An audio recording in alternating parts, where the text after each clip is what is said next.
Solving a system of linear equations graphically. There are actually three overall methods you can solve a system. Graphically, you can also use substitution method or elimination method, which is also called the addition subtraction method. We call these two algebraically. We will learn those later on. Today, or this video, will start to focus on graphically. So we will look at solving graphically. First, to solve the system, you would graph both equations and determine their point of intersection. So where the graphs cross. This will be the solution. Then you can always verify or check your solution by substituting the values back into both equations. So let's look at example 1. So we're going to graph both of these linear equations. Now there's three methods of graphing we have learned. You can use a table of values, which is quite time consuming. You can find x and y intercepts, which is a good method. Or you can convert it to y equals mx plus b and plot the y-intercept and the slope, which is the fastest, most efficient method. So I'm going to choose that method. So to do that, I need to put this into y equals mx plus b form. So just a little bit of a recall, y equals mx plus b. Your y-intercept is your b, which is where it crosses the y-axis.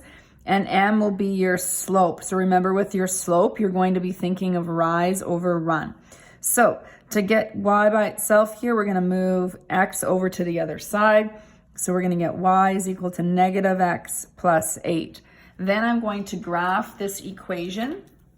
So my y-intercept is 8. So I'm going to plot the b value first. The slope is negative 1.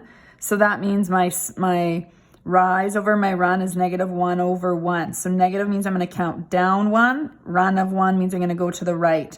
And I connect that. Now I want to make sure that I have maybe my ruler's not going all over. So I actually like to just continue that slope, because if your graph isn't accurate, you may not see where this crosses exactly. I don't really know how long to draw the line. I can always draw it longer afterwards if I need, but I usually just sort of fill up the grid that's given or close to it.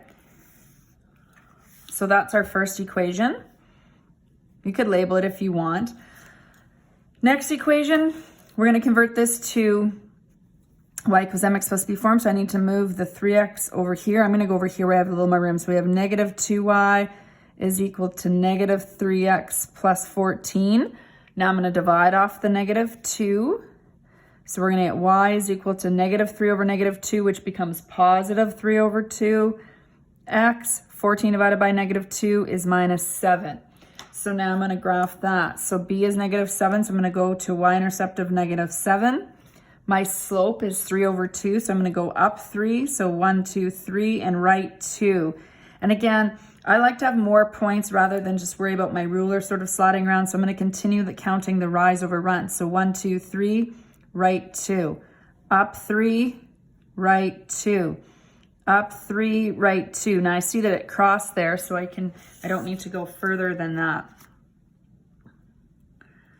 And so you really want to use a ruler if you've got one, or a straight edge of any sort. If you don't use graph paper and a straight edge, you may not necessarily find an easy time of finding these intersection points. Okay, so the solution is the point of intersection. So your solution is 6 and 2. Okay, and we're asked to verify. We maybe won't verify every single time, but if we were to verify, it's very important that you remember you have to verify in both equations. I like to verify the original equation, so if I somehow made an error rearranging the equation, I would catch that. So I'm going to verify into x plus y equals 8. So I'm going to plug 6 in for x. I'm going to plug 2 in for y. Work both sides. 8 equals 8. So that's good. Then I'm going to verify the second equation, or in the second equation. So I'm going to put 6 in for x, and I'm going to put 2 in for y, and I'm going to get 18 minus 4 equals 14. I want to show a little bit of work there. 14 equals 14. So this must be true, so that I know for sure my solution is correct.